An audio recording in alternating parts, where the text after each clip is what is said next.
Okay, let's proceed with your number 178. Number 178.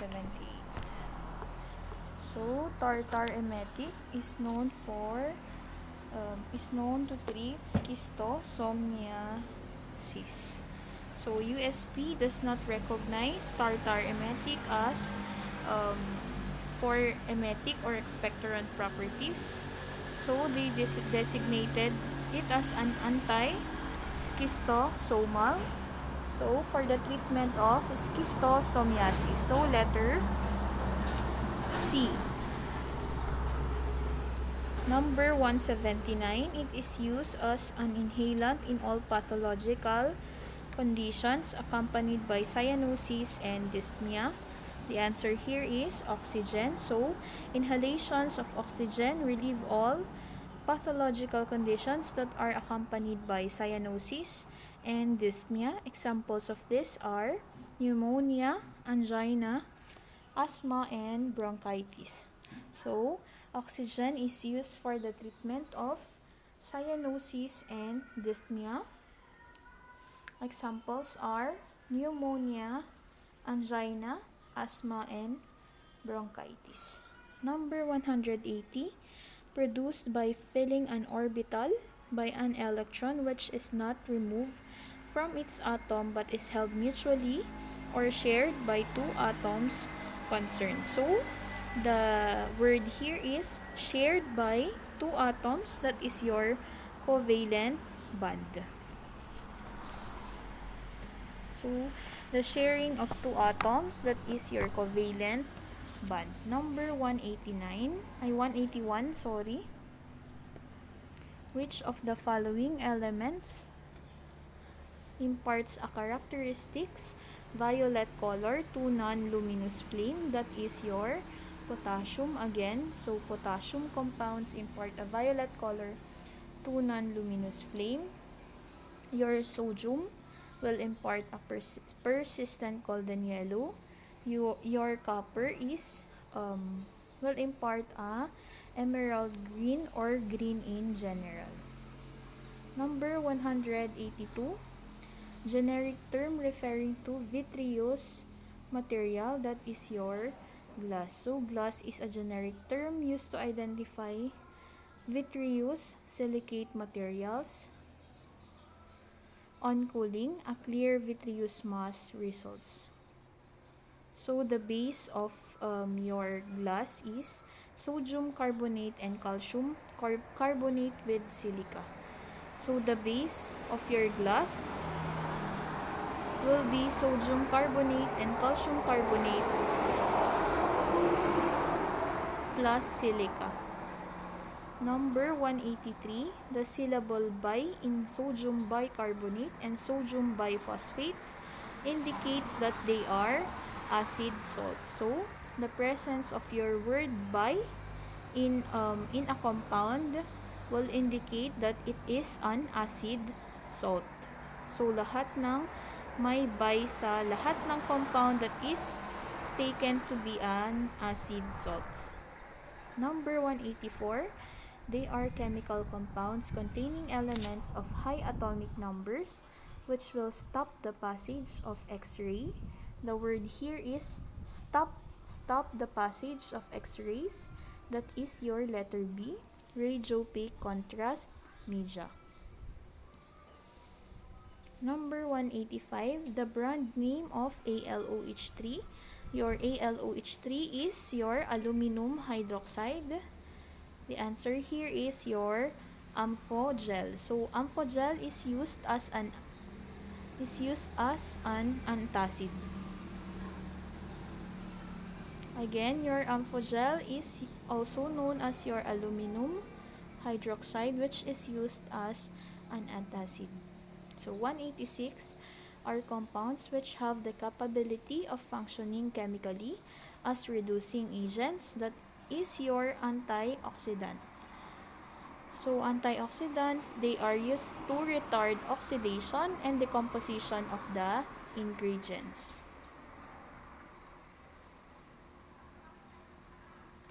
Number 187, They are preparations containing radioisotopes which are used internally for therapeutic and diagnostic purposes.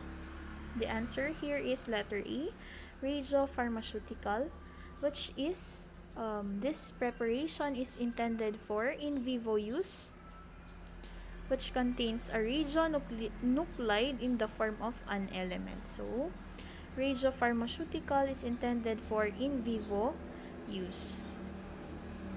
In vivo meaning internally for therapeutic and diagnostic.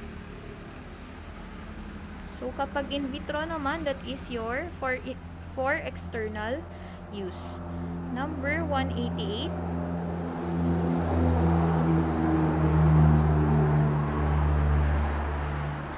Which of the following ions is colored blue in solution?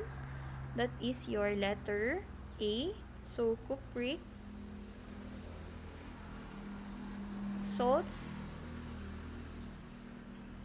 will result to a turnbull blue solution.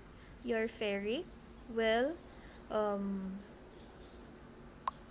impart a Prussian blue in a solution. Number 189. 189. The formation of dental caries is distributed to the action of acids, mostly lactic acid, your letter C, obtained from oral bacterial metabolism of dietary carbohydrates. Okay, so the formation of dental caries is due to the action of your lactic acid. Number 190. When too much fluoride is present in the tissue fluid, it can develop condition known as your dental fluorosis, which is also known as your mottled enamel. So levels of fluoride around 2 ppm or parts per million or higher produce a permanent brownish mottling of tooth enamel.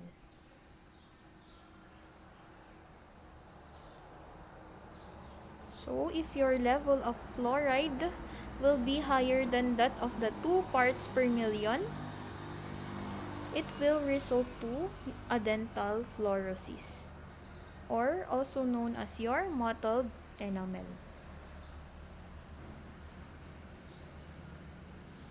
Number 191. Compound responsible for the pink color of your calamine USP 24. That is your ferric oxide. Ferric oxide is responsible for the pink color of your calamine USP. Number 192.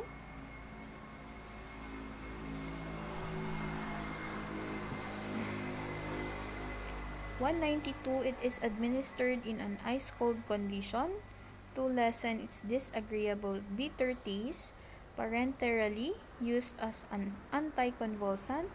That is your magnesium sulfate, or also known as your Epsom salt. So again, IV and IM injection of magnesium sulfate is used mostly for its depressant property of your magnesium.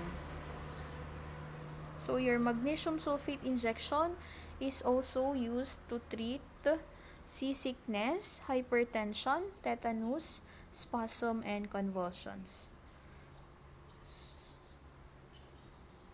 So again, your magnesium sulfate is used parenterally as an anticonvulsant, and the other name of your magnesium sulfate is your Epsom salt. 193.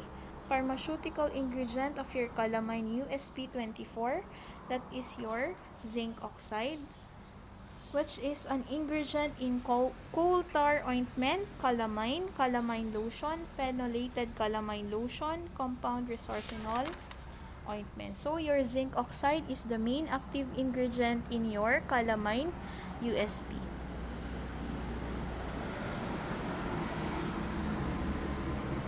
What are the uses of your calamine? First, antiperspirant, astringent,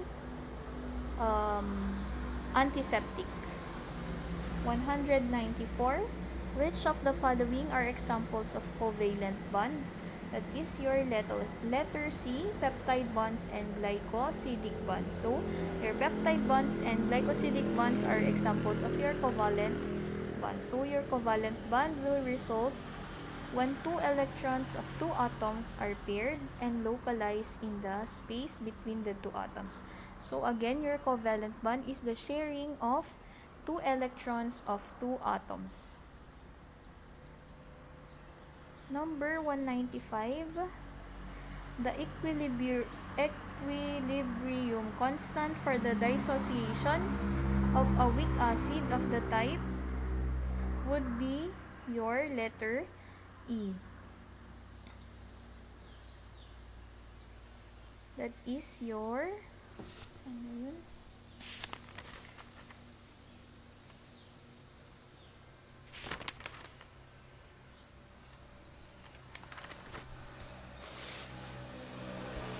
So, for any given acid in a specified solvent at any constant temperature, the equilibrium constant remains relatively constant as the concentration of the acid is varied, provided the acid is weakly ionized.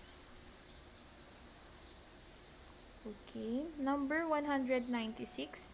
An antimicrobial used in the preparation of white lotion is your letter D, sulfurated potash.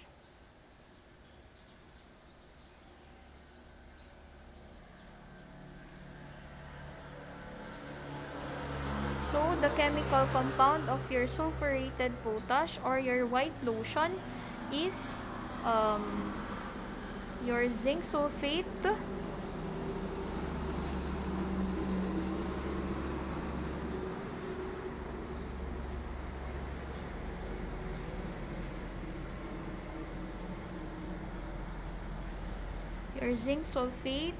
to form a precipitate of zinc sulfide. So, your white lotion plus your zinc sulfate will result to a precipitate of your zinc sulfide, which is your sulfurated potash. Your ammoniated mercury is also known as your mercuric amido chloride. Ammoniated mercury, that is your mercuric amido chloride.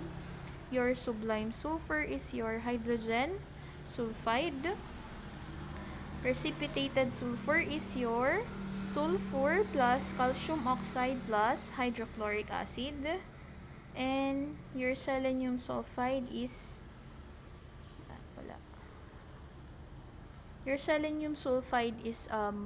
one of the ingredients of your Head and Shoulder shampoo for the treatment of dandruff. So again, your ammoniated mercury is also known as mercuric amido chloride. Your sublime sulfur is known as hydrogen sulfide. Your precipitated sulfur is sulfur plus calcium oxide plus hydrochloric acid. Your sulfurated potash is your zinc sulfide. And selenium sulfide is wala ata siyang other name. However, the importance of your selenium sulfide is used as an anti-dandruff shampoo. Example, your Head and Shoulder. Number 197. The cations that causes this group of antacids to have constipating property, that is your aluminum and your calcium. So, aluminum and calcium is used for the treatment of constipation, while your magnesium here is used for the treatment of used as a saline laxative. So, magnesium is used as saline laxative, whereas your aluminum and calcium is used for the treatment of constipation.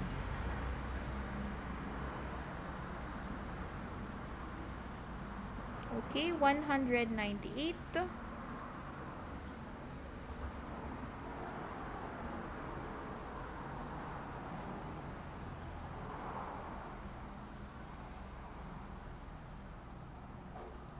An antacid with a very rapid onset of action but relatively short duration can cause belching and flatulence due to the production of gas. Your antacid here is your sodium bicarbonate.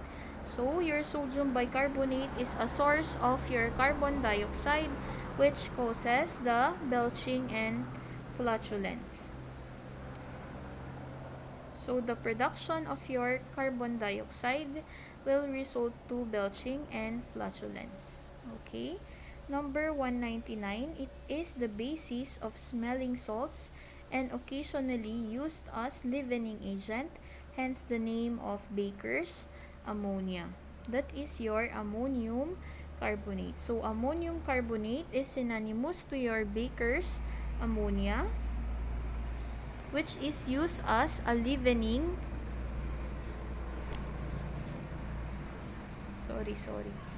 which is used as a leavening agent.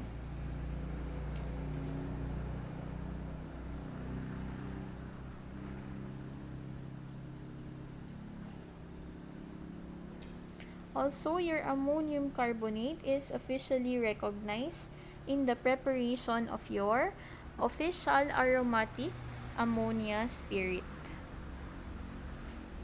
which is used as a reflex stimulant by inhalation of the vapor as required for syncope. So, your syncope, yun yung mga taong madaling mahilo or yung mga nagfe-faint. So, an inhalation of the vapor of your aromatic ammonia spirit will treat the syncope as a reflex stimulant. So, number 200, an antimicrobial agent that may be used to disinfect drinking water in 3 drops per quart will kill amoeba and bacteria in 15 minutes. Letter B, sodium hypochlorite. Your sodium hypochlorite is known as your one component of your Clorox and is used as an antimicrobial agent. And its requirement is 3 drops per quart in a drinking water.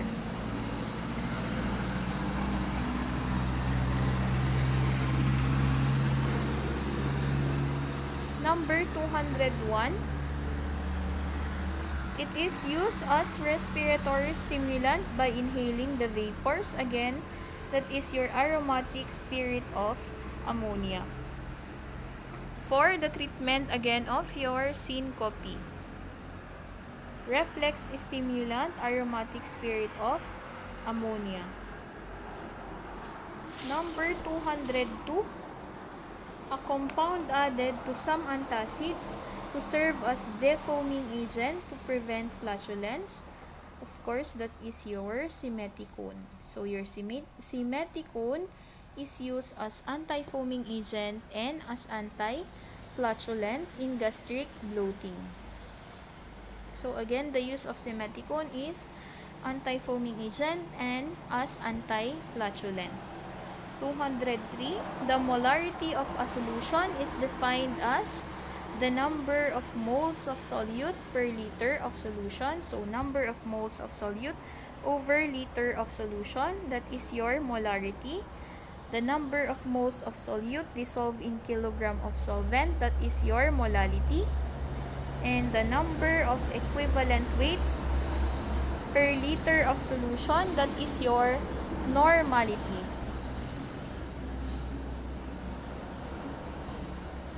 And your letter E, the weight in grams of solute per 100 ml of a solution, that is your mass concentration. So, you have to be familiarized with your molarity, molality, normality, and even your mass concentration.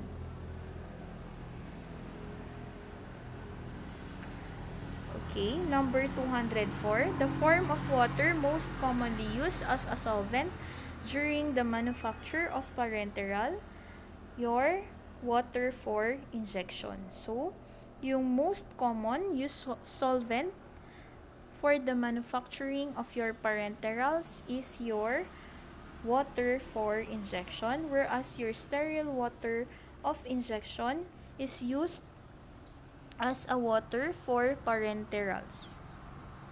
While yung difference, yung water for injection is your used for the manufacturing of your parenterals, while your sterile water for injection is used as a water for parenterals. Okay. Number 205. This is used to describe the approximate measure of the size of the electron cloud. That is your principal quantum number. So your principal quantum number is used to measure the size of the electron cloud. Your azimuthal quantum number is used to determine the shape of the orbital. Your magnetic is used to determine the orientation in space. Your spin quantum is determine the angular momentum of electron. So I repeat, your principal quantum number, it measures the size of the electron cloud. Your azimuthal will determine the shape of orbital. Your magnetic will determine the orientation of orbital in space. Your spin quantum will determine the angular momentum of electron. Number 206.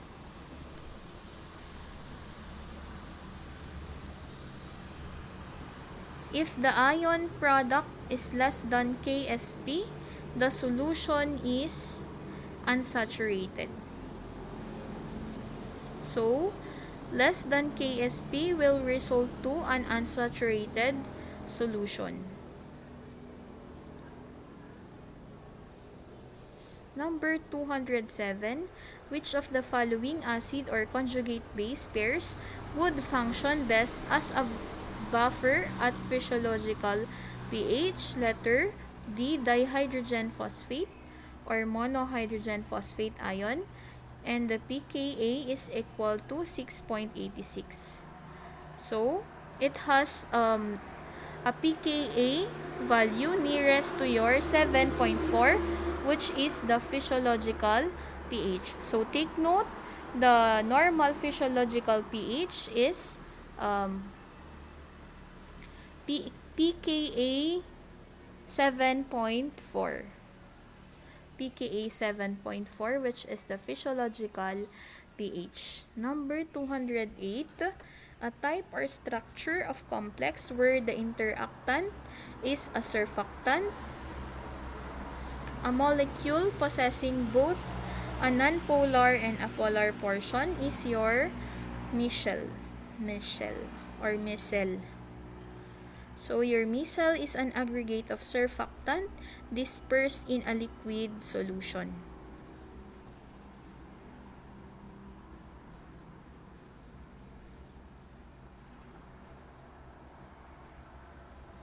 Okay, number 209.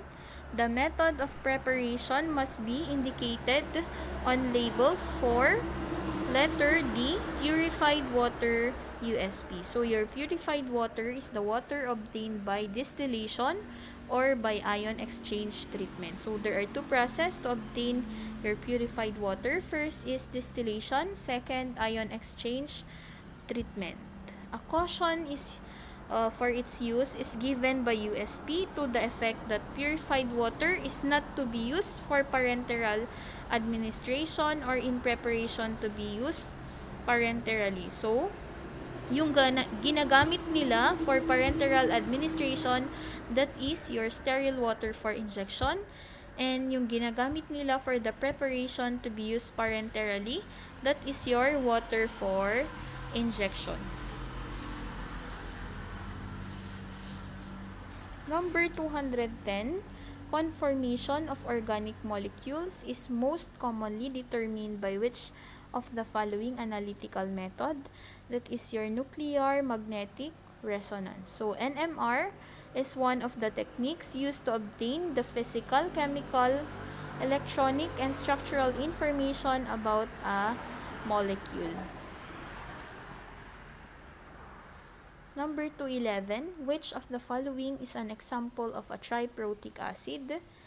That is your letter D. What is a triprotic acid? It is one that can donate 3 hydrogen ions per molecule during dissociation. So, that is your phosphoric acid. Number 212, elements that are found as diatomic molecules include all except your potassium. So, take note for HIFO, HIFO, that is your diatomic molecules, hydrogen, iodine, fluorine, and oxygen. HIFO are your diatomic molecules, hydrogen, iodine, fluorine, and oxygen. Diatomic molecule meaning 2 number of molecules. So, kung ilalagay natin yan as a chemical formula, that is your H2, I2, F2, and O2. Number 213, the Henderson-Hasselbalch equations allows us to, letter D, calculate the molar ratio of an acid and its conjugate base from the pKa of the acid and the pH of the solution of the acid. So,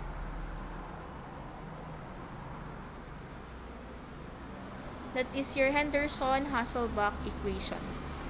214, atoms in which 2 outermost electron shells are incomplete. This refers to your transition elements. So, your transition metals are the elements found between group 2A and group 2B in the periodic table. So, the group 2B, they are considered as your transition elements and also known as your D block. D block. Number 215, if HCl is added to water until the solution contains 1 times 10 to the negative 4 mole per liter of the H ion, the concentration of hydroxide ions is letter E. Hanapin ko muna yung computation nito. Okay? So, the answer here is letter E, 1 times 10, negative 10. I am not sure kung yung sa computation nito is, yung pH is equal to 14, then 14 minus 4 is 10. And then, they will just carry the charge. Pero, let me check first, okay? Number 216, the following are properties of soft bases, which does not belong to these bases. So, the answer is none of the above. So, these are all your A, B, C, D are all your properties of soft bases with low electronegativities, empty low-lying orbitals, easily oxidized, and with high polarizabilities. Number 218, the degree of dissociations of acids is often expressed in terms of pKa. So, pKa then is the reciprocal log of the dissociation constant. So, that is your negative log Ka. So, your Ka is your dissociation constant. So, pKa is equal to negative log Ka.